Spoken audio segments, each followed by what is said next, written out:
This is the plaintiff, Benjamin Wellman. He says the defendant's large dog attacked his smaller dog at the dog park one day, bit him, injured him, and now she won't pay for the vet bills. Her dog's aggressive and has no place at a civil dog park terrorizing other dogs. He's very upset about this whole incident and is suing for the $264.30 he is owed.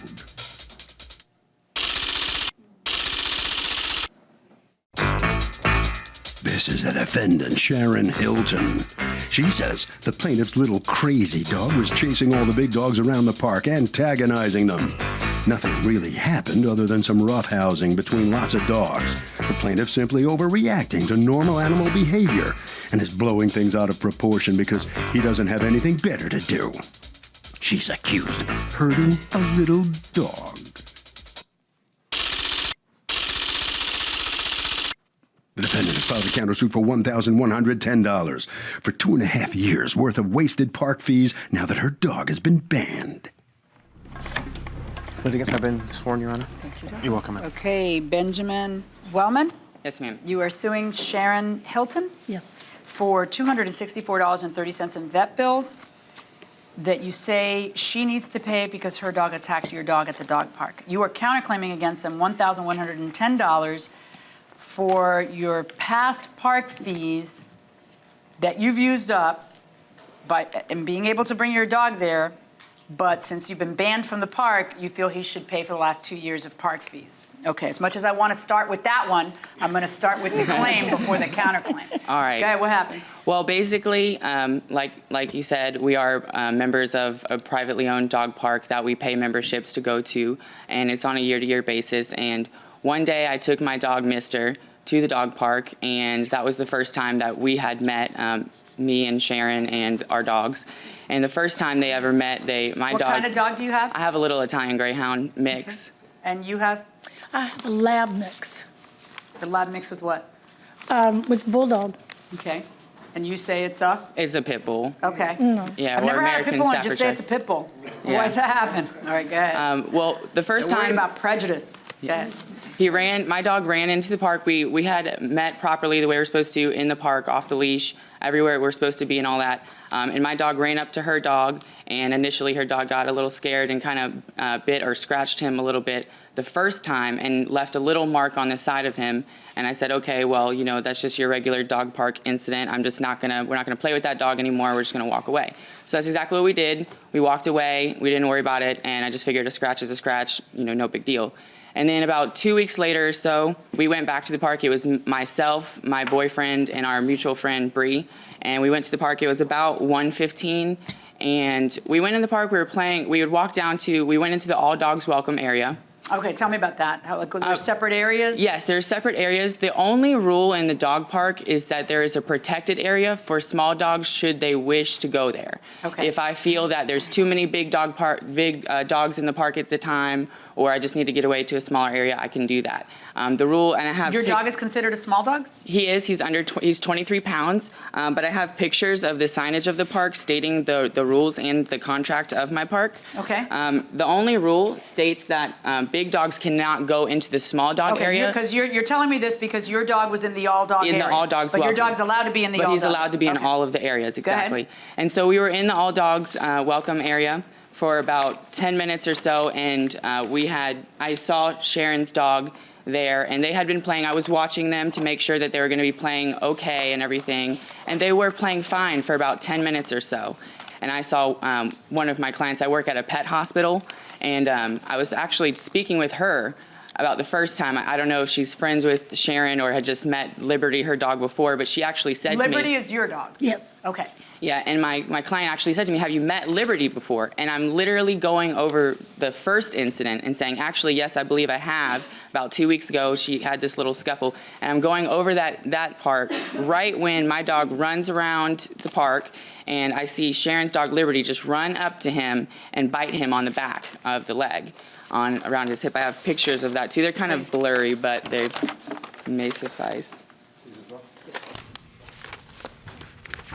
It ended up being 10 stitches and about the $264. I, of course, took him to my pet hospital, which the $264, it could have been greater. I can show you what it would have been if I Can you just show me that you paid $264? Sure, it's both on the same exact page, actually. Okay.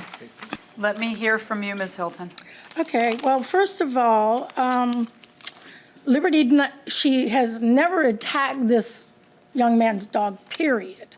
They were playing, and they were running around, and when she reached for the dog, of course, with her mouth, they do this all the time, the dogs, other than these little ones, and it slows them down. Well, yeah, if you rip the dog's leg to the tune where the dog needs 10 stitches, it'll slow you down. It'll slow a human down. No, you won't rip a dog's skin if the dog is The dog got 10 stitches, you know that, right? Yeah, but the dog was not appropriate in the right area. Wait, how was the dog not appropriate in the right area? Besides, there was 2 Great Danes in there. Okay, I'm sorry, wait, you can't just say things, I need to see the proof of them, because that's very important. Oh, Just a second. If you're telling me that the smaller dogs are not allowed in the big dog area, then you need to show me proof that there's such a restriction. Because he says that that's not true. He is big correct. Dogs, okay, he's correct? He is correct. Okay, so then how are you correct in saying that his dog was not appropriate? Here's some of the dogs that go into the larger area. Wait. Well, I say larger. I shouldn't say into the pond area. Okay, but I don't care. If his dog is allowed there, then who are you to try to persuade me that it was inappropriate? If his dog's, it's either the dog's allowed or the dog's not allowed, not, what same person would have their dog around my dog in a dog park. That's not how it works. Well, this was an accident. It was an accident. They were playing. Dogs play, and they get rough. Okay, I want you to understand something. I'm trying. A dog is a dog. Right, exactly my point. Okay, I understand. He's suing you because your dog, in its dogdom, caused 10 stitches to his dog. What is your feeling on whether or not your dog is responsible? Because surely it cannot hinge on whether your dog was malicious. A dog's a dog. She wasn't, no, you're right. Okay, but she was being you a spend dog. most of the answer to the complaint talking about how you want justice for liberty. Well, Which I thought was very catchy. Yeah, you like that? For all. I thought it was catchy, but it's irrelevant, folks. They're dogs. I know they're your babies and stuff, but they're just animals. Dogs, and I think as a dog owner... So here's what it's about, folks, so that everybody's focused on the right thing. It's never about the dog being a dog. It's about the owner and what the owner did wrong. So usually these lawsuits revolve around, well, the owner had their dog off a leash. But of course, in a dog park, that's gone, right? And it's a designated off-leash zone, so we are both allowed to have... So what did she do wrong? Tell me what your lawsuit is based on. What conduct of hers was wrong? Well, basically, I mean, legally speaking, it's property damage. I mean, not only is it my dog, but I love it's property damage in a situation where you've assumed the risk. So something else has to be going on. For example, I think the best argument that you have going for you is, well, there was a prior incident, so she should know. So she has to have some heightened awareness. Right. But the prior incident, I wrote down your words, it was a regular dog park incident. If her dog had attacked your dog before, which I would imagine if it had, we wouldn't be here, or maybe we'd be here on that, but there wouldn't be a second incident because you would have gotten her thrown out as you did. She got you thrown out of the dog park, right? I did actually speak with the owner of the park for quite some time. Sure. And she did say that not only does she require there to be 2 incidents before she can really do anything. Right. She was actually very adamant about allowing Sharon to be a member of the park, to continue. She wanted Sharon to be a part. Even after this? But what we ultimately decided was that because of how she handled the situation, which was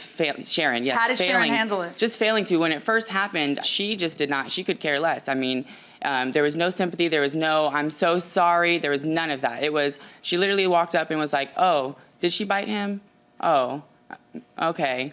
And I'm like, well, I need to get your information. And she's like, oh, I don't have my phone, or I don't have a pen, or I don't have this, I don't have that. I'm like, well, we're going to go to somewhere where we can get that information. You know, like, it's not that hard to get that information. She was going around. It obviously just didn't care at all that it had happened at all. So did you get her information? I did. Did you ever call her with the vet bill? I did. And what did she say? She said, basically what she's saying now is that she's not responsible for it because he wasn't supposed to be in that area. And she said, quote, send me a letter, baby. A letter what? Send me a letter, baby. Baby. She said she's not paying for baby? She called me baby on the phone. You did. You said, send me a letter, baby. That's the kind of thing I might do by accident, like to a litigant. I don't think I meant Well, it. yelling, you know. I sort of... And welcome back to the People's Court. Harvey Levin here. So, is the defendant responsible for the plaintiff's vet bill? Of course he is. How stupid. If you've got a dog and you know it bites, you keep it on a lead. But you may not know it bites, and you don't have to have it on a leash. You go to a dog park, you assume the risk. You assume the risk. Yeah, you don't just take your dog there and not think that something's going to happen.